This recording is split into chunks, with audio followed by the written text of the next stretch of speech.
Hello student, rotational dynamics lesson आपण पाहत आहे आणि या लेसनमध्ये आपण युनिफॉर्म सर्क्युलर मोशनचे आपण अप्लिकेशन्स पाहत आहे सध्या. आणि त्यामध्ये अप्लिकेशन ऑफ युएसएम मध्ये कोनिकल पेंडुलम हा पण एक अप्लिकेशन आहे ज्यामध्ये युनिफॉर्म सर्क्युलर मोशनचा यूज होते. कोनिकल पेंडुलम, पण कोनिकल पेंडुलम काय असते हे समजण्याआधी आपल्याला सिंपल पेंडुलम काय असते हे माहित पाहिजे. ओके, मग सिंपल पेंडुलम काय असते? सिंपल पेंडुलम काय असते जनरली तुम्ही पाहिलं असेल, वॉल क्लॉक असते आणि वॉल क्लॉकचा जो पेंडुलम असते, ओके, वॉल क्लॉकचा जो पेंडुलम असणार आहे तर त्याला सुद्धा म्हणतो आपण simple pendulum. Okay, it is an example of simple pendulum. Okay okay माझा सिंपल पेंडुलम मध्ये काय असते तर पहा, एक रिजिड सपोर्ट असतो आणि स्ट्रिंग असेल, एक string. Okay, long flexible massless. त्या स्ट्रिंगचं मास कसं खूपच कमी असणार आहे, निग्लिजिबल मासलेस आणि इनएक्सटेन्सिबल स्ट्रिंग. म्हणजे जनरली हा जो स्ट्रिंग असणार हा कसा हा एक्सटेंड होणार नाही. जसं आपल्याला माहिती आहे की रबर बँड वगैरे असं समजा, तर रबर बँड कसं ते एक्सटेंड होत असते, त्याला आपण फोर्स आपण अप्लाय केला, रबर बँडला फोर्स अप्लाय केला की ते वाढते, एक्सटेंड होते. पण हा स्ट्रिंग कसा असेल इनएक्सटेन्सिबल, म्हणजे हा स्ट्रिंग एक्सटेंड होणार नाही.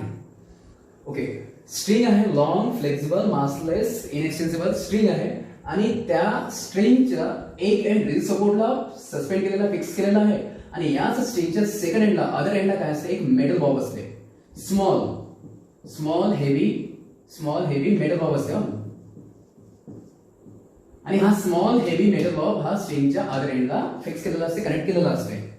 आणि जर समजा हा मेटल बॉब किंवा स्ट्रिंग जर समजा असं जर असेल, एक्झॅक्टली व्हर्टिकल जर असेल, समजा इथं जर म्हटलं आपण बॉब इथं जर असेल तर बॉबची ही पोझिशन याला म्हणतो आपण मेन पोझिशन. आणि मग नंतर काय करतो आपण, हा जो बॉब आहे त्या बॉबला त्याच्या मेन पोझिशन पासून आपण डिस्प्लेस करतो. त्याला डिस्प्लेस केलं आपण इथपर्यंत. ओके, त्याला मेन पोझिशन पासून डिस्प्लेस केलं इथपर्यंत, ही त्याची एक्स्ट्रीम पोझिशन. आणि नंतर मग एक्स्ट्रीम पोझिशन पासून जर आपण याला सोडलं तर तो बॉब वापस येणार आहे मेन पोझिशन कडे, पण ते थांबणार नाही, तो इनर्शियामुळे तो समोर आणखी जाणार आहे इकडच्या एक्स्ट्रीम कडे, निगेटिव्ह एक्स्ट्रीम कडे म्हणून आपल्याला. ओके, नंतर मग तो परत वापस जाणार आहे, तो मेन कडे आणि मग परत मग तो पॉझिटिव्ह एक्स्ट्रीम कडे. मग तो ह्यासारखे तो ऑसिलेशन्स परफॉर्म करतो. Okay, in this way it perform oscillations, याला आपण ऑसिलेशन्स. आणि हे जे ऑसिलेशन आहे किंवा मग हा मेटल बॉब याची जी मोशन आहे, ऑसिलेशन्स आहे, तर ही बरोबर एक्झॅक्टली फक्त एकाच व्हर्टिकल प्लेन मध्ये ही जी मोशन असणार आहे ती कशी फक्त ह्या बोर्डच्या प्लेन मध्ये, ह्या मेटल बॉबची जे समजा मोशन असणार आहे किंवा ऑसिलेशन दिवस असणार आहे फक्त ह्या एका प्लेन मध्ये. आणि कुठला प्लेन तर हा व्हर्टिकल प्लेन. आता बोर्डचा जो व्हर्टिकल प्लेन आहे तर व्हर्टिकल प्लेन मध्ये फक्त एका प्लेन मध्ये. So in case of simple pendulum जर म्हटलं आपण तर bob perform oscillations in only one vertical plane. हा झाला simple pendulum. But conical pendulum थोडंसं वेगळं असते. कोनिकल पेंडुलम मध्ये मेटल बॉबची मोशन ही वेगळी असते. म्हणजे बघा कशी इथं हे रेस्ट्रिक्ट आहे पर्टिक्युलर फक्त ओनली वन व्हर्टिकल प्लेन मध्ये, पण कोनिकल पेंडुलम म्हणजे गोष्ट वेगळी आहे. मेटल बॉबची मोशन कशी असते तर अगेन रेजिड सपोर्ट आहे, स्ट्रिंग आहे आणि त्या स्ट्रिंगला काय केलं असेल, स्ट्रिंगला हा मेटल बॉब, स्ट्रिंगला काय केलं असेल, हा मेटल बॉब काय असेल तो हँग केलेला असेल, कनेक्ट केलेला असेल. आणि नंतर मग हा जो मेटल बॉब असते ह्या मेटल बॉबला समजा हा जर मेटल बॉब असेल तर ह्या मेटल बॉबला तो काय करतात, त्याला त्याच्या मेन पोझिशन पासून डिस्प्लेस केलं आणि नंतर मग काय करतात, नंतर मग त्याला हॉरिझॉन्टल सर्कल मध्ये रिव्हॉल्व करतात अशा प्रकारे. ओके, पाहा काय म्हटलं आपण आधी, काय समजा हा सिंपल पेंडुलम लेंथ त्याची स्ट्रिंग आहे, हा मेटल बॉब आहे, मेन पोझिशन आहे, नंतर मग त्याला काय करतात मेन पासून डिस्प्लेस करतात, काहीतरी डिस्प्लेस केलंय आणि नंतर मग ह्या मेटल बॉबला हॉरिझॉन्टल सर्कल मध्ये रिव्हॉल्व करतात. ओके, मग आता त्याची ही जी मोशन असणार आहे, समजा मेटल बॉबची ही जी मोशन असणार आहे ही असणार आहे uniform horizontal circular motion. Okay, metal बॉबची मोशन कशी असणार आहे, uniform horizontal circular motion. Use same. So metal bob जो आहे, मेटल बॉब हा रिव्हॉल्व होतो कशामध्ये, in horizontal circular motion.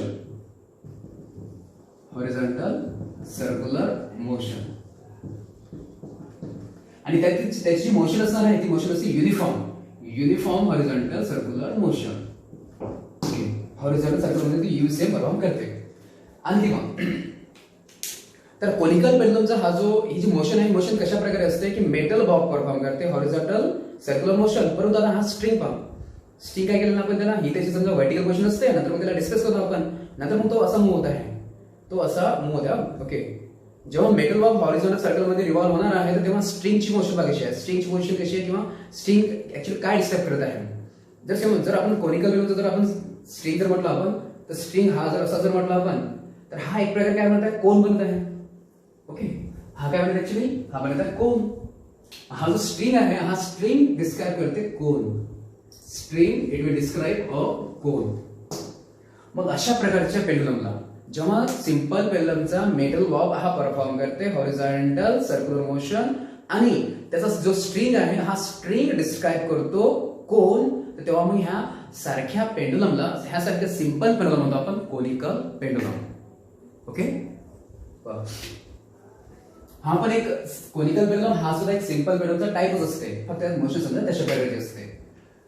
So याला जर आपण डिफाइन करण्याचा प्रयत्न केला आपण कोनिकल पेंडुलमला, तर a simple pendulum, a simple pendulum which is given, त्याची मोशन अशा प्रकारे असते, which is given such a motion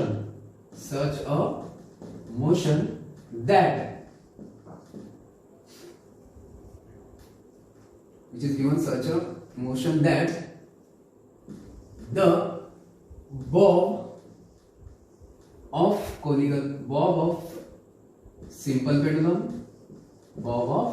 simple pendulum performs horizontal circular motion, uniform horizontal circular motion, and जो स्ट्रिंग असतो तो स्ट्रिंग डिस्क्राइब करतो कोन, and its string describes a cone is called as conical pendulum. It is called as a conical pendulum. ही झाली definition of conical पेंडुलमची. काय होते बघा, a simple pendulum तो एक प्रकारचा सिंपल पेंडुलम असते, which is given a such a motion, त्याला अशा प्रकारची मोशन दिली जाते की that the bob of simple pendulum perform uniform circular motion, bob परफॉर्म करतो uniform horizontal circular motion, and जो स्ट्रिंग आहे तो डिस्क्राइब करतो cone, it's called as conical pendulum. Okay, मग समजा आता हा जो कोनिकल पेंडुलम असेल, कोनिकल पेंडुलम मध्ये जो मेटल बॉब आहे, मेटल बॉब हा परफॉर्म करत आहे हॉरिझॉन्टल सर्क्युलर मोशन. मग तेव्हा त्या मेटल बॉबची असणार आहे काहीतरी स्पीड, लिनियर स्पीड पण असणार आहे. ओके, परत आपण असं म्हटलंय की हा जो स्ट्रिंग आहे, ओके, हा जो स्ट्रिंग आहे, स्ट्रिंग काय करतो, त्या व्हर्टिकल सोबत काहीतरी अँगल करणार आहे, तर त्या अँगलला आपण सेमी व्हर्टिकल अँगल असं पण म्हणू शकतो आपण, semi vertical angle of cone. मग त्या स्ट्रिंगने त्या व्हर्टिकल सोबत केलेला अँगल. दुसरी गोष्ट, हा जो मेटल बॉब असेल, मेटल बॉब हा जर समजा हॉरिझॉन्टल सर्कल मध्ये रिव्हॉल्व होत असेल, युसीएम परफॉर्म करत असेल, तेव्हा त्याचा असणारा टाइम पिरियड. मग तेव्हा कोनिकल पेंडुलम त्याच्या मेटल बॉबचा टाइम पिरियड हा काय असते हे पण आपल्याला सगळं डिराइव्ह करायचं आहे. ओके, बघू आपण डिराइव्ह करू.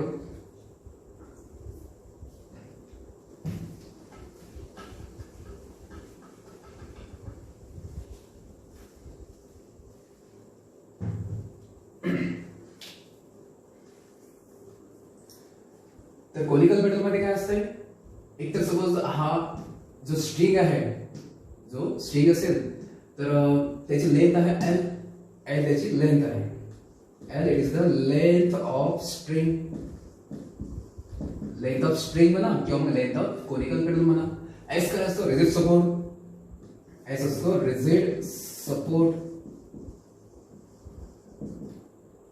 नंतर मग एच जे असणार आहे, एच काय असेल, हॉरिझॉन्टल आहे बघा, जे असं हे आपलं रिजिड सपोर्ट असणार आहे, आणि हा जो बॉब आहे, हा बॉब समजा या हॉरिझॉन्टल सर्कल मध्ये समजा रिव्हॉल्व होत असेल, तर तेव्हा त्या सर्कलचा प्लेन असा समजा असेल, तर त्या सर्कलच्या प्लेनचं रिजिड सपोर्ट पासूनची जी हाईट असणार आहे, हॉरिझॉन्टल सर्कलच्या प्लेनची रिजिड सपोर्ट पासूनची हाईट, तर ती हाईट म्हणून आपण एच ही काय हाईट असणार आहे, एच हे काय आहे, height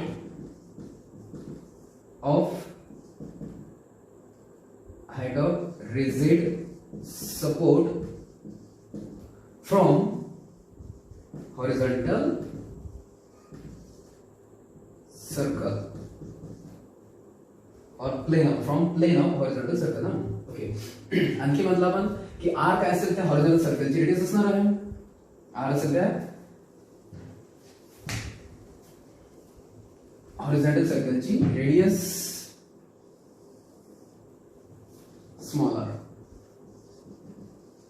radius of horizontal circle.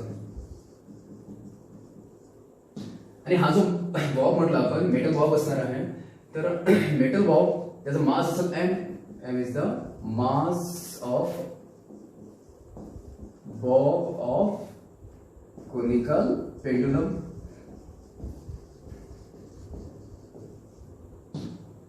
आणखी आता बघा आपण असं म्हटलंय की जेव्हा समजा हा एकतर हा जो मेटल बॉब असतो हेवी असतो.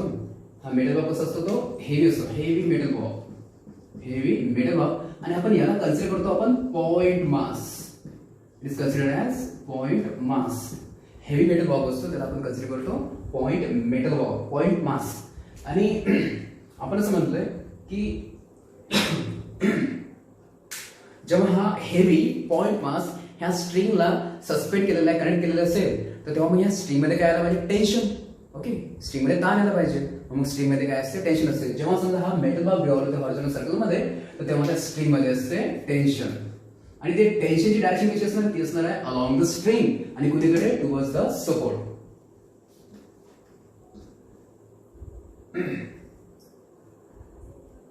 T is the tension in the string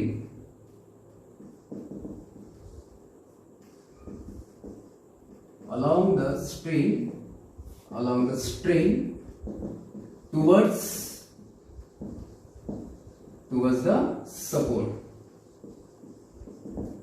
आणि आता जर आपण जर म्हटलं पण हा मेटल बॉब आहे, काहीतरी मास आहे, त्याचा हेवी पॉइंट मास आहे, तर मग त्याचं वेट कसं आहे, त्याचं वेट कसं लागणार आहे, त्याचं वेट लागेल एक्झॅक्टली व्हर्टिकल डाऊन मध्ये. त्याचं जे वेट कसं लागेल एक्झॅक्टली व्हर्टिकल डाऊन मध्ये. वेट आणि ते किती असते, वेट असते m into g. So w it is the weight of metal Bob.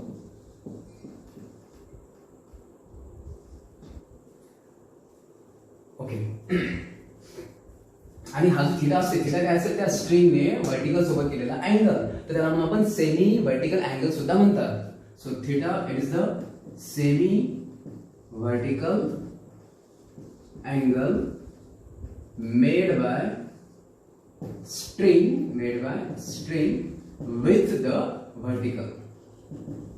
with the vertical. Okay. आता आपण पाहिलं की जो मेटल बॉब आहे तो परफॉर्म करताय uniform circular motion horizontal circle मध्ये रिव्हॉल्व होत आहे. आणि युसेन जेव्हा तो परफॉर्म करेल, युनिफॉर्म सर्क्युलर मोशन जेव्हा परफॉर्म करेल त्याची स्पीड सुद्धा असणार आहे. त्याची स्पीड असेल आणि त्याची स्पीड कशी असेल, तर त्याची स्पीड असणार आहे त्या सर्कलच्या डायरेक्शन, सर्कलच्या प्लेनला असे परपेंडिक्युलर. म्हणजे मग ठीक आहे, आपण असं म्हणू शकतो आपण मेटल बॉब जर इथं जर असेल समजा ह्या पोझिशनला जर असेल तिथे मग त्याची वेलोसिटी, त्याची स्पीड असणार आहे त्या सर्कलला टँजंट ॲक्सिस मध्ये. v त्याची वेलोसिटी असेल, v त्याची स्पीड असेल. ओके, v त्याची स्पीड ऑफ मेटल बॉब. आपल्याला हेच कसे करायचं की समजा हा जो एक मेटल बॉब आहे तो काय केला, आपण स्ट्रिंगला टाय केलेला आहे. मेटल बॉब स्ट्रिंगला आपण टाय केलेला आहे, ज्याचं मास किती समजा m आहे, त्याचं मास m असेल. त्याला हॉरिझॉन्टल सर्कल मध्ये रिव्हॉल्व केलं, हॉरिझॉन्टल सर्कल मध्ये रिव्हॉल्व केलेलं आहे r एवढ्या ह्या रेडियसच्या हॉरिझॉन्टल सर्कल मध्ये. तर इथे काय करतो आपण, जेव्हा समजा आता आपण असं म्हटलंय की हा ह्या पोझिशनला असेल, कन्सिडर करा की हा जो मेटल बॉब आहे तो रिव्हॉल्व होत आहे. रिव्हॉल्व होताना तो कुठे आहे, तो इथे आहे. कुठे आहे तो, इथे ह्या पोझिशनला आहे. आणि जर समजा ह्या पोझिशनला जर असेल तर ह्या पोझिशनला त्यावर ऍक्ट होणारे कुठले फोर्सेस आहेत. एक कुठला आहे, एक त्याचं वेट जे लागतंय डाऊन मध्ये, आणि दुसरं कुठलं लागतंय त्या स्ट्रिंग मध्ये टेन्शन फोर्स. असे दोन फोर्स लागले तिथं. मग समजा कन्सिडर करा ही जी पोझिशन आहे, सपोज बी पोझिशन आहे. मेटल बॉब जो आहे समजा तो कुठे आहे, तो बी या पोझिशनला आहे. आणि या बी या पोझिशनला त्याला मग आपण ऍक्च्युअली त्याला आपण इनिशियल आपण काय करतो, आपण त्याला डिस्प्लेस करतो आणि त्याला हॉरिझॉन्टल सर्कल मध्ये रिव्हॉल्व करतो आपण. नंतर मग समजा कन्सिडर कुठल्या हॉरिझॉन्टल सर्कलमध्ये कुठलीही एक पोझिशन आपण समजा ही बी घेतलेली आहे, बी या क्वेश्चनला, मग त्याला आपण displace at this displaced position, at this displaced position B, म्हणजे इथं बी, इथं the forces acting on it, the forces acting on it. तर त्यावर कुठे कुठे फोर्स ऍक्ट होणार आहे, एक तर वेट फर्स्ट लागेल आपल्याला, त्यावर लागेल त्याचा वेट. सो फर्स्ट जो लागेल तो लागेल weight of weight W equal to काय ते असते mg, आणि हे कसं लागणार आहे acting vertically downward, it will act vertically downward.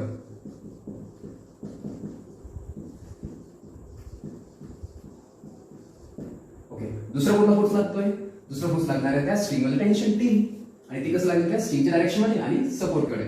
Second force लागत आहे टेन्शन T, आणि along the string, it acts along the string towards the support. त्याला दोन फोर्स लागतात एकदम. आता त्यापैकी समजा हा तर समजा एक्झॅक्टली व्हर्टिकल आहे समजा वेट, पण हा जो स्ट्रिंग मधला टेन्शन जो फोर्स आहे, स्ट्रिंग मधला जो टेन्शन आहे टी, तर हा जो आहे हा फोर्स कसा आहे तो हा इन्क्लाइन मॅनर मध्ये लागला आहे, बरोबर आहे. जो टेन्शन टी आहे तो कसा लागलेला आहे इन्क्लाइन मॅनर मध्ये लागलेला आहे, आणि मग तो टेन्शन म्हणजे फोर्स झालेला आहे, फोर्स आहे इन्क्लाइन मॅनर मध्ये, मग तेव्हा रिव्हॉल्व केलेल्या दोन पार्ट मध्ये, एक व्हर्टिकल पार्ट आणि काय हॉरिझॉन्टल पार्ट, त्याला म्हणून component. So tension T will result tension T will result in its two components, and if we considering that आपण जर म्हटलं आपण हा जर थीटा अँगल असेल तर हा पण असेल अँगल थीटा, आपण असेल थीटा अँगल असेल, आणि टेन्शनचा हा जो कंपोनंट असणार आहे जो थीटाचा ऍडिशनल आहे, मग तो काय असतो, तो असतो T cos थीटा, तो असतो T cos थीटा, बरोबर आहे. टेन्शनचा थीटाचा ऍडिशनल कंपोनंट तो असतो T cos थीटा, हा झाला एक कंपोनंट व्हर्टिकल कंपोनंट, आणि दुसरा कुठला कंपोनंट असणार आहे, तर दुसरा असणार आहे T sin थीटा, तो दुसरा असणार आहे T sin थीटा, आणि तो कसा असेल हॉरिझॉन्टल डायरेक्शन मधला, तो असेल हॉरिझॉन्टल डायरेक्शन मधला कंपोनंट. सो T रिझॉल्व झाला दोन पार्ट मध्ये, दोन कंपोनंट मध्ये.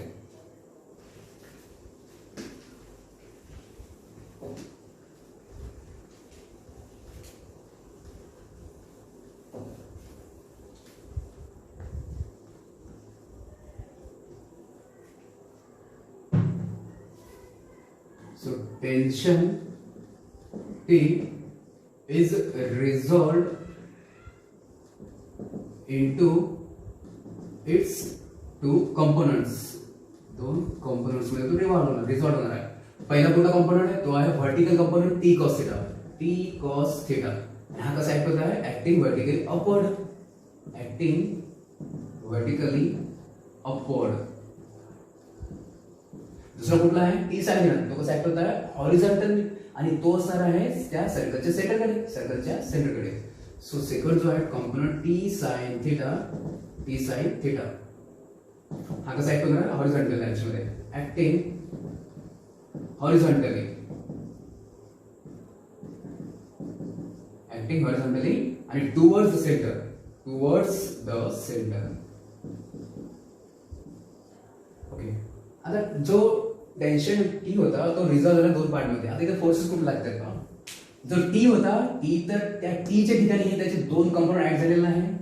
ओके, म्हणजे मग हा एक फोर्स लागतोय, हा एक दुसरा T साइडला लागतोय सेंटरकडे, आणि एक डाऊन लागत आहे कुठला वेट. ओके, पण आपण असं म्हटलं की हा जो मेटल बॉब आहे, मेटल बॉब तो परफॉर्म करत आहे हॉरिझॉन्टल सर्क्युलर मोशन. ओके, मग जेव्हा समजा एखादा ऑब्जेक्ट हा परफॉर्म करते हॉरिझॉन्टल सर्क्युलर मोशन, तर मग तेव्हा त्या ऑब्जेक्ट वरती रिझल्टंट फोर्स हा असला पाहिजे सेंटरकडे फक्त. जेव्हा एखादी बॉडी परफॉर्म करते हॉरिझॉन्टल सर्क्युलर मोशन, तर तेव्हा काय असलं पाहिजे, त्या बॉडीवर फक्त एकच फोर्स लागायला पाहिजे, आणि तो कुणीकडे लागायला पाहिजे, तो फक्त फोर्स असला पाहिजे, तोच फक्त एकच फोर्स लागायला पाहिजे, तो लागायला पाहिजे सेंटरकडे. तो असतो रिझल्टंट फोर्स, सगळ्यांचा रिझल्टंट फोर्स तो लागायला पाहिजे सेंटरकडे. म्हणजे फक्त मग इथं काय करायला पाहिजे, किंवा इथं फक्त सेंटरकडेच फक्त एक फोर्स लागायला पाहिजे. मग याचं मिनिंग असं की मग बाकीचे फोर्सेस कॅन्सल झाला पाहिजे, फक्त एकच फोर्स समजा सेंटरकडे फक्त फोर्स राहायला पाहिजे, हॉरिझॉन्टल डायरेक्शन मध्येच राहायला पाहिजे. याचा मिनिंग की हे जे व्हर्टिकल जे फोर्सेस आहेत हे कॅन्सल व्हायला पाहिजे, मग इथं बॅलन्स होतील. मग ऍक्च्युअली मग आपण जर म्हटलं की हा जर मेटल बॉब जर हॉरिझॉन्टल सर्कल मध्ये मेटल बॉल जर हॉरिझॉन्टल सर्कल रिव्हॉल्व होत आहे याचा मिनिंग असं की सर्क्युलर मोशन परफॉर्म करत आहे, त्याचं मिनिंग की त्याच्यावर फक्त हॉरिझॉन्टल डायरेक्शनचा एकच फोर्स लागत आहे. याचा इंडायरेक्टली आणखी असं म्हणत आहे की व्हर्टिकल फोर्सेस कॅन्सल होत आहे. म्हणजे मग इथं काय अर्थ आहे, टी कॉस थीटा आणि हे वेट एकमेकांना बॅलन्स करत आहे. Hence as the bob revolves in a horizontal circle, horizontal circular circle with constant speed, कारण ते परफॉर्म करत आहे विथ कॉन्स्टंट स्पीड. तर तिथं the resultant force must be acts towards the center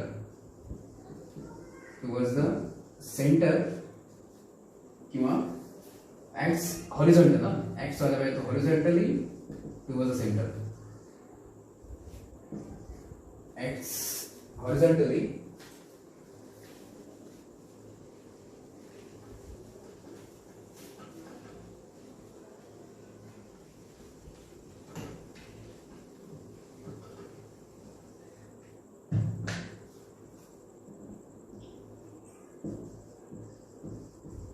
towards the center. Okay. आणि जर आपण म्हटलं की फक्त सेंटरकडे जर समजा एकच फोर्स राहायला पाहिजे, म्हणजे याचा मिनिंग असं की जे व्हर्टिकल फोर्सेस आहे, it means vertical forces should be balance each other or cancel. Hence the vertical forces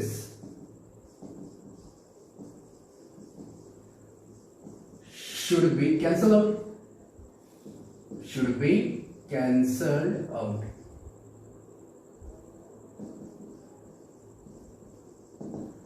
आणि याचं मिनिंग काय की हे जे वर्टिकल जे दोन फोर्स लागत आहे, एक लागतं ऑपोजिट डायरेक्शनला टी कॉस थीटा, डाऊन लागत आहे वेट, एकमेकांना बॅलन्स करायला पाहिजे. It means T cos theta balances weight. T cos theta balances weight. बरं, टी कॉस थीटा बॅलन्स करते वेटला, म्हणजे आता इथं काय आहे किंवा समजा हे दोन फोर्स एकमेकांना बॅलन्स करणे म्हणजे काय, ते एकमेकांना कॅन्सल करणे. ओके. किंवा दोघांच्या इक्वल होणे. It means that is T cos theta equal to काय होणे, वेट इक्वल टू वेट. आणि वेट म्हणजे काय असते, वेट म्हणजे असते m * g. त्याला इक्वेशन समजा आपण 1 दिलंय. आता आपण म्हटलं या दोन जी फोर्स आहेत व्हर्टिकल फोर्सने जर एकमेकांना बॅलन्स केलं म्हणजे मग हे दोन्ही फोर्स झाले कॅन्सल. मग राहिला तर फक्त कुठला एकच फोर्स राहिला, आणि तो कुठला राहिला, तो राहिला टी साइन थीटा. आणि हा कसा लागत आहे, हॉरिझॉन्टल डायरेक्शन मध्ये.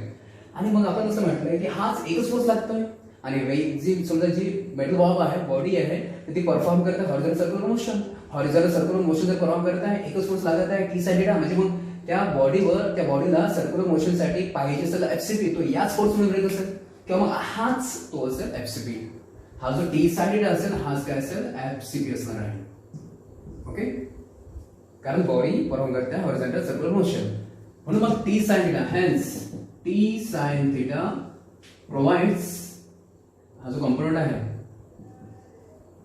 द कंपोनंट किंवा the horizontal component T sine theta, आणि हा प्रोव्हाइड करतो, it provides the necessary centripetal force.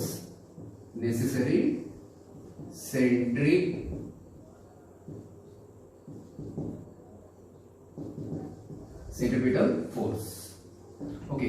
हा प्रोव्हाइड करतो FCP. T sine theta provide करतो एफसीपी, किंवा टी साइन थीटा होतो एफसीपी एवढा, टी साइन थीटा होतो एफसीपी एवढा, सेंट्रिपिटल फोर्स.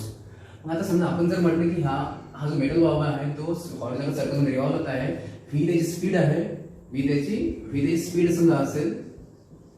ओके. आणि त्याचं मास असणार आहे आर, त्या सर्कलचं रेडियस असेल, मग तेव्हा एफसीपी याचा फॉर्म्युला कसा असते, एफसीपी फॉर्म्युला कसा असते, mv²/r. आणि v म्हणजे त्याची काय असेल, स्पीड असेल, मेटल बॉबची स्पीड असेल, आणि ती कशी युसी न म्हणतात ते कॉन्स्टंट असणार आहे. सो याला आपण इक्वेशन सेकंड घेऊ. टी साइन थीटाने बॅलन्स केलेला आहे एफसीपी ला, म्हणजे टी साइन थीटा झालेला आहे mv²/r. इक्वेशन 2 आलेला आहे. आता काय करायचं आहे, इक्वेशन 2 ला इक्वेशन 1 ने डिवाइड करा. So on dividing equation 2 by 1. Okay, equation 2 मध्ये एल्स मध्ये आहे t sin थीटा आणि इक्वेशन 1 डिवाइड मध्ये इक्वेशन 1 ची LHS t cos theta equal to equation 2 ची LHS m v square by r आहे डिवाइड मध्ये आणि इक्वेशन 1 ची आरएचएस काय आहे m g आहे. m g पण 1 आहे हे समजा वर जर असते हे 1 upon m g होत असते आणि इथे t झाला कॅन्सल झाले काय sin theta upon cos theta म्हणजे राहणार काय फक्त tan थीटा इकडे काय राहिलेलं आहे m v square upon r आहे आणि हे जर समजा वर गेले तर काय बनणार आहे ते होणार आहे 1 upon mg बनणार आहे. इथं m आणि m ते कॅन्सल होणार आहे मग राहणार काय फक्त tan थीटा इक्वल टू काय आहे फक्त v स्क्वेअर आणि डिवाइड मध्ये काय राहिलं r आणि g. ओके, याला इक्वेशन आपण थर्ड द्यायचं आहे. tan theta equal to v square upon rg याला आपण इक्वेशन थर्ड द्यायचं. लक्षात ठेवायचं.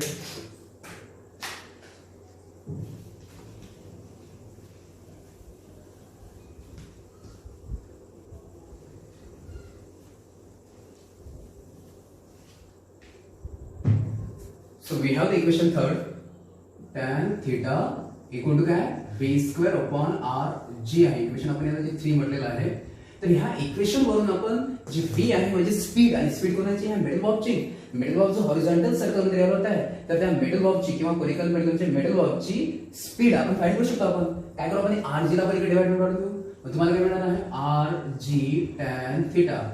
ओके, r g इकडे गेला म्हणजे इनटू मध्ये r g tan theta equal to काय v स्क्वेअर आणि नुसतं जर ठीक आपण त्याला असं म्हणू शकतो की बाबा v square equal to r g tan theta आणि जर तुम्हाला नुसतं जर v पाहिजे दोन्ही साइड आपण स्क्वेअर घेऊ. आपण दोन्ही साइड जर आपण स्क्वेअर रूट घेतला या आपण साइड स्क्वेअर घेतला तर इथे काय स्क्वेअर आणि रूट कॅन्सल होणार राहणार फक्त v राहणार आहे. सो v इक्वल तुम्हाला काय मिळणार आहे root r g tan theta equation 4. आणि हे जे एक्सप्रेशन आहे हा फॉर्म्युला कसा बदलला आहे metal object speeds. So this is an expression for the this is an expression for the speed of metal bob of conical pendulum.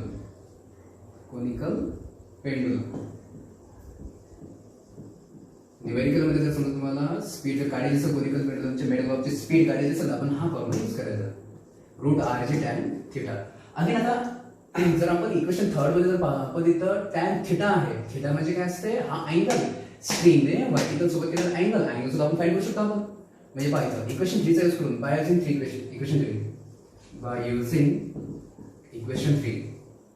Using equation third तर आपण काय करू शकतो आपण tan आपण तिकडे वाढवतो tan इनवर्स म्हणजे आपल्याला भेटणार आहे theta equal to tan inverse आणि v square upon r g. So आपण हे पण एक्सप्रेशन भेटणार आणि हे कोणाचं एक्सप्रेशन आहे semi vertical angle. Okay, so याला इक्वेशन म्हणून आपण दिलं आहे 5. So this is an expression for semi vertical angle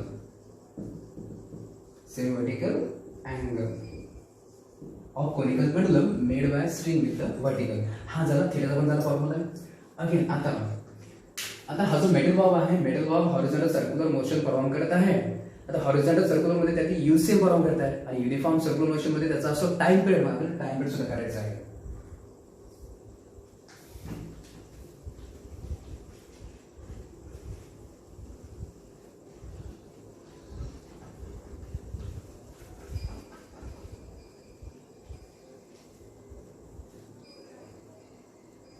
time period of conical pendulum काढायचा आपल्याला. So time period of conical pendulum किंवा त्याचे metal Bob time period of metal Bob of conical pendulum असं म्हटलं चालेल किंवा time period of conical pendulum असं चालेल. ओके, आता इथं आपल्याला एक माहिती असलं पाहिजे टाइम पिरियड म्हणजे काय असते. टाइम पिरियड जो आपण कॅपिटल टी दाखवणार आहे तो काय असते तर इथे माहिती आहे आपल्याला की जो मेटल बॉब असेल हॉरिझॉन्टल या कोनिकल पेंडुलमचा जो मेटल बॉब असणार आहे तर त्या मेटल बॉबला एक हॉरिझॉन्टल सर्कल कंप्लीट करायला लागलेला टाइम म्हणजे time period of conical pendulum. बरोबर आहे. आपण काय म्हटलं की मेटल बॉब बरोबर कोनिकल पेंडुलमचा मेटल बॉब याला एक हॉरिझॉन्टल सर्कल पूर्ण करायला जेवढा टाइम लागेल तो टाइम असणार आहे time period of conical pendulum. The time taken by the bob of a conical pendulum आणि कशासाठी टाइम कसे लागलेला आहे to complete one revolution to complete one horizontal circle म्हणतात टू कम्प्लीट वन हॉरिझॉन्टल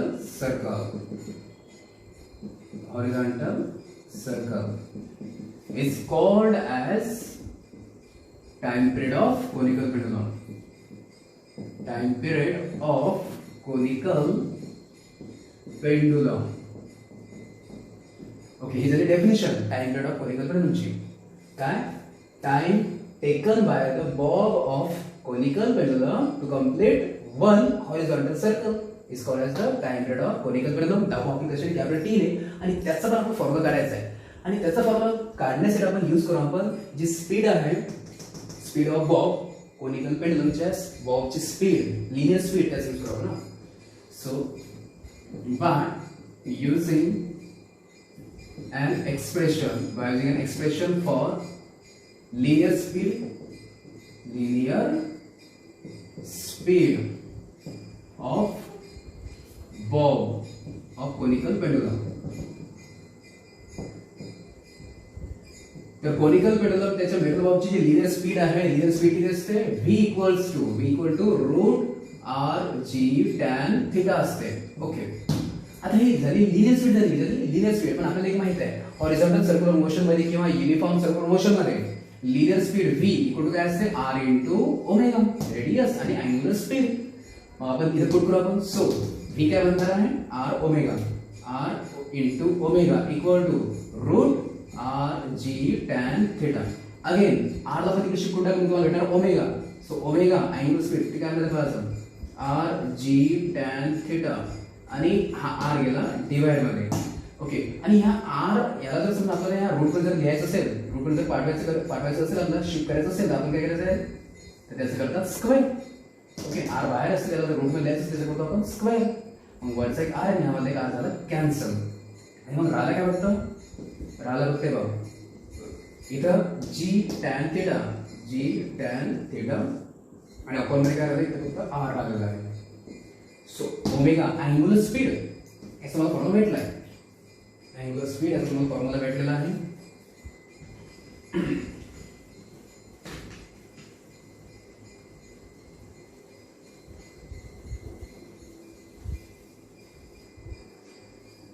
बरं आता आणखी तुम्हाला माहिती आहे अँगुलर स्पीड ओमेगा आणि टाइम पिरियड यांच्यामध्ये रिलेशन तुम्हाला माहित असेल कदाचित. तर काय असते ऍज ओमेगा इक्वल काय असते 2 पाय अपॉन टी असते. अँगुलर स्पीड इक्वल टू काय असते 2 पाय अपॉन टाइम पिरियड असते.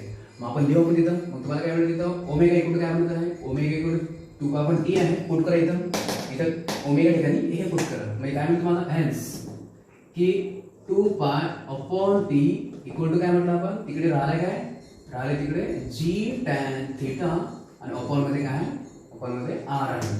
अगेन आता जर म्हटलं आपण याला जर केलं आपण इन्व्हर्ट इंटू काय होणार इथं तर तुम्हाला इथे मिळणार आहे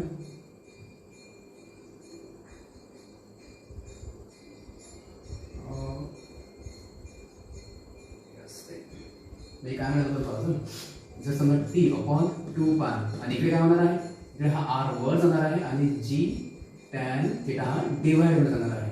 ओके, मग आपल्याला एक्सप्रेशन असं मिळणार आहे अगेन 2 पाय ला तिकडे शिकून टाका. सो टी इक्वल टू 2 पाय तिकडे गेला रूट मध्ये काय आलेलं आहे आर अपॉन जी टॅन थिटा. ओके, इथपर्यंत एक्सप्रेशन समजा काहीतरी इक्वेशन जायला म्हणून 6 होणार इथपर्यंत. आता हा तर फॉर्म्युला तुम्हाला टाइम पिरियडचा हा फॉर्म्युला भेटलेला आहे हा in the form of R G आणि काय टॅन थिटा. तर ह्या फॉर्म मध्ये येतो टॅन थिटाच्या फॉर्म मध्ये आहे. मग तुम्हाला टॅन थिटा याच्यामध्ये तुम्ही व्हॅल्यू पुट करू शकता टॅन थिटा याच्यामध्ये तुम्ही व्हॅल्यू पुट करू शकता. बघा आता टॅन थिटा जर म्हटलं आपण तर हा एक तुम्हाला राईट अँगल कन्सिडर करावा लागेल. ओके, हा जो राईट अँगल ट्रायंगल मध्ये हा थिटा आहे. ओके, ही हाईट आहे ओके, आणि हा झाला राईट अँगल ट्रायंगल आणि हा जो समजा ज्याला आपण लेंथ आहे स्ट्रिंगची लेंथ एल आहे आणि तो बनणार हायपोटेन्यूस. झाला हायपोटेन्युअस. ह्या थिटाचं जर आपण समजा काढायचं आहे tan theta, so from figure जर आपल्याला काढायचं आहे थिटाचा tan theta, so tan theta काय असते? टॅन थिटा ऑपोजिट, थिटाचे ऑपोजिट रेडियस असणार आहे. बरोबर, हे रेडियस आहे. थिटाचे ऑपोजिट कोण आहे? रेडियस. पूर्ण काय ते आर आहे. सो ऑपोजिट रेडियस आणि नंतर काय असते? अपॉन मध्ये ऍडजसंट. मग काय म्हणतो मला? एच. असं मिळेल आपल्याला. जर म्हटलं आपण ह्या ट्रायंगल मध्ये आपण टॅन काढायचं प्रत्येक फॉर्म्युला असते ऑपोजिट अपॉन ऍडजसंट असणार आहे. आणि याच्या ऑपोजिट काय आर आहे आणि ऍडजसंट काय ते एच आहे. आणि जर समजा आपण समजा कन्सिडर करा हा जो टॅन थिटा आहे, टॅन थिटा याची जर व्हॅल्यू आपण इथे पुट केली, इक्वेशन 6 मध्ये पुट केली, टॅन थिटाची ही व्हॅल्यू पुट करा, मग काय होणार? Equation 6 hence t equal to 2 पाय आणि समजा रूट मध्ये हा r आहे आणि हा डिवाइड मध्ये हा g आहे आणि टॅन थिटा याची व्हॅल्यू काय आहे? याची व्हॅल्यू आहे r अपॉन h आहे. तर हा h वर जाणार आहे. ओके, हा रेशो जर समजा म्हटलं आपण हा r आणि r ते कॅन्सल होणार आहे आणि हा h वर जाणार आहे. म्हणजे मग तुम्हाला काय मिळेल इथं? टाइम पिरियड t करून काय मिळत आहे? हा 2 पाय आणि राहत आहे काय? हा h वर गेलेला आहे, h अपॉन मध्ये काय? g. So this is also expression for time period. Time period हा पण एक फॉर्म्युला भेटलेला आहे. आणखी जर आता ह्या टाइम पिरियडला कोनिकल पेंडुलमच्या टाइम पिरियडला हा जो फॉर्म्युला आहे, या टाइम पिरियडला आपण कोनिकल पेंडुलमच्या लेंथ एल लेंथच्या फॉर्म मध्ये लिहिण्याचा प्रयत्न केला आपण, त्याचा टाइम पिरियड आणखी फॉर्म्युला बनणार आहे. तू कसं म्हणेल?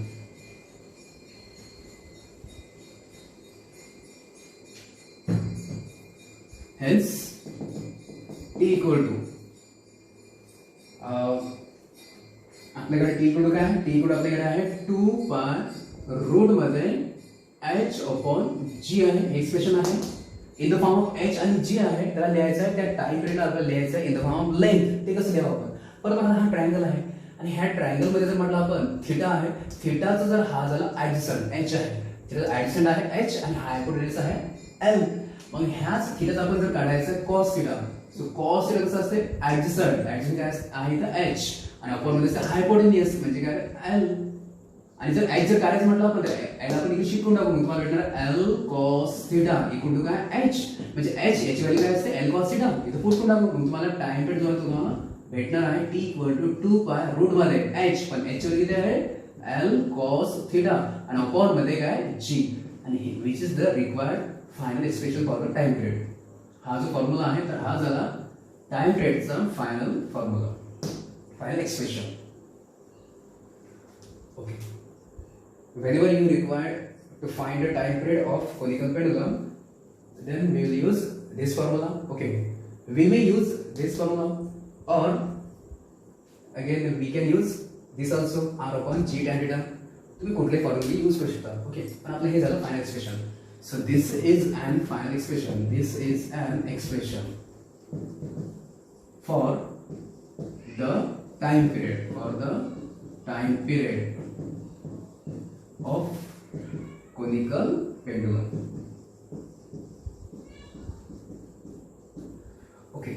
आता इथं आपण जे म्हटलं होतं आपण की हा जो कोनिकल पेंडुलमचा मेटल बॉब जो होता तो हॉरिझॉन्टल सर्कल मध्ये रिव्हॉल्व होत आहे आणि आपण त्याला पाहत आहे. आता आपण जो ऑब्झर्वर आहे किंवा जो आपण जी फ्रेम असते, ओके, आणि आपण यांना ऑब्झर्वर आपण कसं आपण ऑब्झर्व करत आहे किंवा हा मेटल बॉब हॉरिझॉन्टल सर्कल मध्ये रिव्हॉल्व होत आहे आणि आपण ऑब्झर्व करत आहे. आपण ऑब्झर्वर रेस्ट मध्ये आहे, म्हणजे फ्रेम रेस्ट मध्ये आहे, म्हणजे इनर्शियल फ्रेम मध्ये आहे. म्हणजे आपण हे जे पाहिले सगळं एक्सप्रेशन हे कसं आहे? हे बघा आपण इनर्शियल फ्रेम मध्ये ऑब्झर्वर साइडला असेल आणि ते कोनिकल पेंडुलमच्या मोशनला ऑब्झर्व करत असेल. तर frame rest it is called as inertial frame. Inertial frame मध्ये काय असते की हा जो टी साइन थीटा आहे हाच तो एफसीटी असेल. हे तर म्हटलं आपण टी साइन थीटा हाच काय असतो? एफसीटी. हाच असतो तो resultant horizontal force towards the centre. T sine theta equal to FCT असते. बरोबर. आणि जर आता म्हटलं आपण एक दुसरी जी फ्रेम असते ज्याला आपण non inertial frame of reference, म्हणजे मग आता हा जो मेटल बॉब असेल, मेटल बॉब हॉरिझॉन्टल सर्कल मध्ये रिव्हॉल्व होत आहे आणि ह्या मेटल बॉबला जर समजा तिथे एक अटॅच आहे फ्रेम, ओके, मेटल बॉब जर हॉरिझॉन्टल सर्कल मध्ये रिव्हॉल्व होत आहे, ती जी समजा तिथं त्या मेटल बॉबला जर फ्रेम अटॅच असेल तर फ्रेम सुद्धा काय परफॉर्म करत आहे? सर्क्युलर मोशन परफॉर्म करत आहे, युनिफॉर्म सर्क्युलर मोशन करत आहे. मग तेव्हा त्या केसमध्ये तेव्हा ती फ्रेम जी असणार ती असणार आहे non inertial frame of reference असणार आहे, कारण ती असणार आहे ऍक्सेलरेटेड फ्रेम असणार आहे. आपण याआधी पाहिलेलं आहे. तर ह्या प्रकारे जर समजा इथं ही जी फ्रेम आहे, ही फ्रेम जर त्या मेटल बॉबला अटॅच असलेली फ्रेम असेल, म्हणजे नॉन इनर्शियल फ्रेम असेल, मग त्यामध्ये काय असते, तर त्यामध्ये हा जो टी साइन थिटा कॉम्पोनंट आहे, टेन्शन टी चा horizontal component T sine theta, तर हा बॅलन्स करत असतो कशाला, सेंट्रीफ्युगल फोर्सला. नेसेसरी जो केला त्याला आपण सेंट्रीफ्युगल फोर्सला. कशामध्ये, इन नॉन इनर्शियल फ्रेम किंवा मग अशा फ्रेममध्ये जी फ्रेम कशी आहे त्या बॉबला अटॅच आहे, ओके, ती पण रिव्हॉल्व होणार आहे, मेटल बॉब पण रिव्हॉल्व होणार आहे, ती फ्रेम सुद्धा रिव्हॉल्व होणार आहे, म्हणजे नॉन इनर्शियल फ्रेम असणार आहे. तर त्या फ्रेममध्ये टी साइन थिटा बॅलन्स करते सेंट्रीफ्युगल फोर्सला. ओके, इन द फ्रेम आणि फ्रेम कशी आहे, attach to the moving metal bob of conical pendulum, T sin theta balances the outward centrifugal force.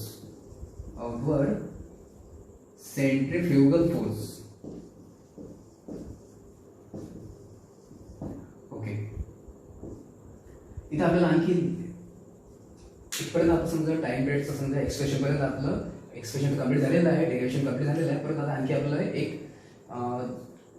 एक पॉसिबिलिटी आपल्याला त्यावर डिस्कस करायची आहे. ते तुम्हाला एमसीक्यू मध्ये विचारू शकतात. तर तुम्हाला टाइम पिरियडचं तुम्हाला फॉर्म्युला माहितच आहे, टाइम पिरियडचा फॉर्म्युला तुम्हाला माहित आहे. जर टाइम पिरियडचा फॉर्म्युला माहित आहे तर तिथं तुम्हाला फ्रिक्वेन्सी ऑफ रेव्होल्यूशन त्याचा तुम्हाला फॉर्म्युला काढता येणार आहे. जर तुम्हाला टाइम पिरियड माहिती आहे तर तुम्हाला फ्रिक्वेन्सी ऑफ रेव्होल्यूशनचा पण तुम्हाला फॉर्म्युला काढता येते. पास तर जनरली काय असते, फ्रिक्वेन्सी ऑफ रिव्होल्यूशन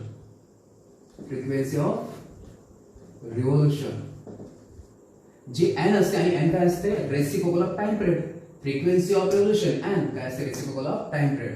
आणि टाइम पिरियड तुम्हाला फॉर्म्युला माहितच आहे, पुट करायला पाहिजे. म्हणजे फ्रिक्वेन्सी काय बनणार, तिथं फ्रिक्वेन्सी बनणार आहे 1 आणि टाइम पिरियड म्हणजे काय, 2 पाय रूट मध्ये L cos theta upon G. हे जर समजा आता हे जर पूर्ण ब्रॅकेट आहे, जे रूट आहे, जर वर गेलं तर न्यूमरेटर खाली जाणार आहे आणि डिनॉमिनेटर वर जाणार आहे, बरोबर आहे. G वर जाणार आहे आणि cos theta वर जाणार आहे. मग तुम्हाला फ्रिक्वेन्सी ऑफ रिलेशन काय मिळणार आहे, 1/2 पाय. आणि हा जर समजा रूट वर गेला तर काय होणार आहे, G वर गेला आणि हा कसा L cos theta डिवाइड मध्ये. सो हा बनते फ्रिक्वेन्सी ऑफ रिलेशनचा पण तुम्हाला फॉर्म्युला मिळणार आहे. जर तुम्हाला क्वेश्चन न्यूमेरिकल मध्ये आला तर फ्रिक्वेन्सी ऑफ रिलेशनचा फॉर्म्युला आपण हा यूज करू आणि तो फाइंड करू, फ्रिक्वेन्सी ऑफ रिलेशन. आता इथं आपण असं पाहत आहे की हा जो मेटल बॉब आहे एक्झॅक्टली सध्या इनिशियल कसं व्हर्टिकल आहे, मेन पोझिशनला आहे. ओके, नंतर मग आपण त्याला डिस्प्लेस करतो, काहीतरी अँगलने डिस्प्लेस करतो. म्हणजे तो काय करतो, ह्या व्हर्टिकल सोबत आपण असं म्हटलंय तो ह्या दिसत आहे तुम्हाला. समजा हा व्हर्टिकल आहे, रेड जो पेन आहे तो कसा व्हर्टिकल आहे, आणि समजा मेटल बॉबचा हा स्ट्रिंग आहे, कोनिकल पेन हा स्ट्रिंग आहे, आणि हा काय करतो, काहीतरी अँगल करत आहे. इथं हा अँगल समजा काहीतरी सपोज अँगल असेल, ओके, हा जो समजा अँगल आहे तो काहीतरी अँगल असेल, semi vertical angle 30 degree 40 degree काहीतरी समजा किंवा काहीतरी असेल. ओके, पण हा जर आता अँगल जर आपण ठीक आहे वाढवायचा प्रयत्न केला, हा जर आपण वाढवायचा प्रयत्न केला आणि समजा आता किती वाढवला, समजा आपण काय केलं, जो स्ट्रिंग आहे त्याला काय केलं आपण, एक्झॅक्टली हॉरिझॉन्टल, स्ट्रिंगला एक्झॅक्टली हॉरिझॉन्टल, आणि नंतर मग स्ट्रिंग असा एक्झॅक्टली हॉरिझॉन्टल रिव्हॉल्व होणार काय, हे पॉसिबल पाहिजे. तर ही पॉसिबिलिटी पाहिजे. काय म्हटलं आपण की हा जो स्ट्रिंग आहे, हा स्ट्रिंग असा एक्झॅक्टली हॉरिझॉन्टल, परंतु स्ट्रिंग हा एक्झॅक्टली हॉरिझॉन्टल आणि तो ठीक आहे तो असं रिव्हॉल्व होणे, कोनिकल पेंडुलम मध्ये हे पॉसिबल नाहीये. पहा कशा प्रकारे, का पॉसिबल नाहीये, त्याचे दोन रिझन आहे.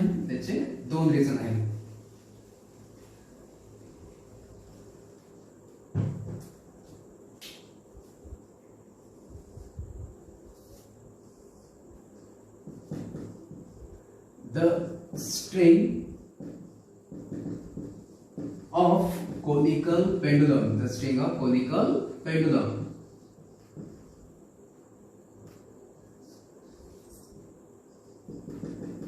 will not exactly vertical, will not exactly horizontal,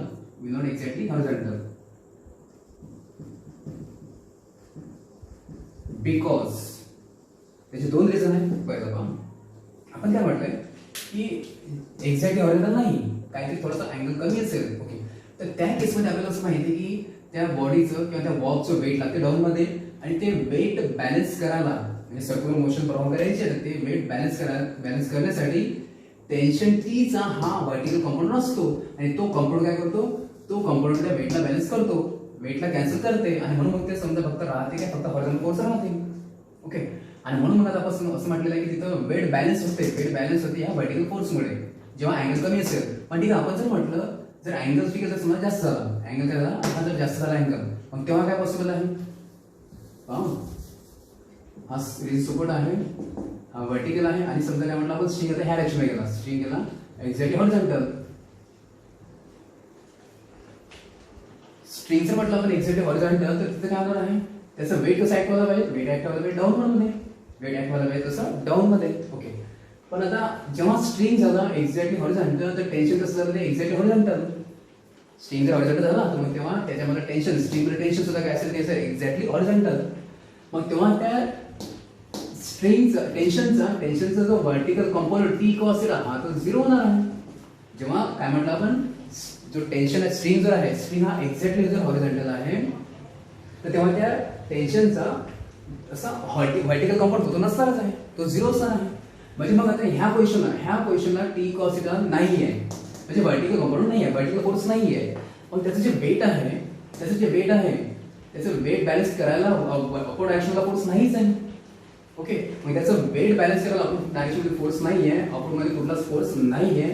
मग त्याचं वेट लागेल डाऊन मध्ये, मग त्याच्यामुळे तो काय, तू समजा स्ट्रिंग असेल किंवा जो बॉब असेल तो डाऊन मध्ये यायचा प्रयत्न करणार आहे, तो डाऊन मध्ये यायचा प्रयत्न करणार आहे, म्हणजे तो एक्झॅक्टली हॉरिझॉन्टल राहणार नाही. म्हणजे मग आपण ते म्हटलेलं आहे की हॉरिझॉन्टल हा जो स्ट्रिंग आहे, हा string exactly horizontal circular motion perform करू शकत नाही. एक झालं. दुसरं आणखी रिझन असं आहे, कुठलं आहे की जर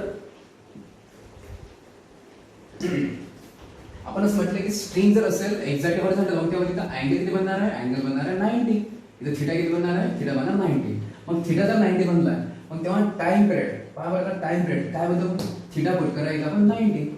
थिटा जर 90 जर पुट केला आपण, सो टी पुढे काय बनते मग, सो 2 पाय रूट मध्ये एल कॉस थिटा, ओके. आणि आपण मध्ये जी आहे, पण थिटा काय म्हटलं आपण 90, कॉस 90 काय असते, कॉस 90 असते 0, आणि कॉस 0 टू पुरा टर्म ओव्हर टर्म 0 बनणार आहे. टाइम पिरियड बनणार आहे 0, ओके. टाइम पिरियड म्हणजे काय, तो रिव्हॉल्व होणारच नाही.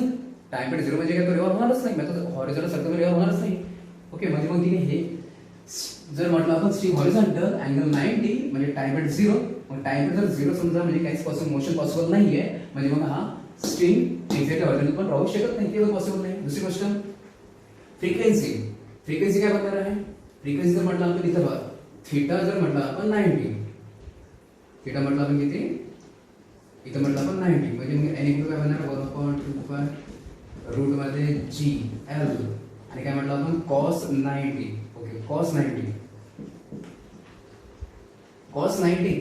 किती असते, कॉस 90 0 असते, आणि 0 म्हणजे जी 0 म्हणजे 0 बनणार आहे, ओके. ओव्हरऑल पूर्ण टर्म बनणार 0, g/0 म्हणजे काय इन्फिनिटी, म्हणजे मग तुम्हाला फ्रिक्वेन्सी काय मिळणार, तुम्हाला इन्फिनिटी, जे काही पॉसिबल नाही आहे, ओके. आणखी असं म्हटलं आपण जर याचीच जर म्हटलं आपण ह्याच मेटल बॉबची कोनिकल मेटल बॉबचं आपण काढण्याचा प्रयत्न केला, कायनेटिक एनर्जी काय असते 1/2 mv², ओके. लिनियर स्पीड ही, आणि त्याला आपण लिहू ओमेगाच्या फॉर्म मध्ये, म्हणजे मग कायनेटिक एनर्जी काय बनते 1/2 m v म्हणजे काय असते r ओमेगा, आणि v² म्हणजे काय असते r² ओमेगा², ओके. आता आपण ओमेगा याचं काही रिलेशन असते, ओमेगाचं रिलेशन कसं असते, ओमेगा असते 2π/t असते. आपण पाहतो की जर समजा आपण अँगल जर 90 असेल तर तेव्हा टी काय आलाय, टी हा 0 देत आहे, टाइम पिरियड काय आलेला 0 देत आहे. मग तुम्हाला काय मिळेल, इथं 2π अपॉन मध्ये काय म्हटलं आपण टी पण काय 0, सो 0/2 म्हणजे आपल्याला काय मिळणार, इथं हे मिळणार आहे इन्फिनिटी, म्हणजे ओमेगा कडे इन्फिनिटी. ठीक पूर्ण आपल्याला काय टर्म मिळणार आहे, कायनेटिक एनर्जी पूर्ण काय मिळणार आहे इन्फिनिटी.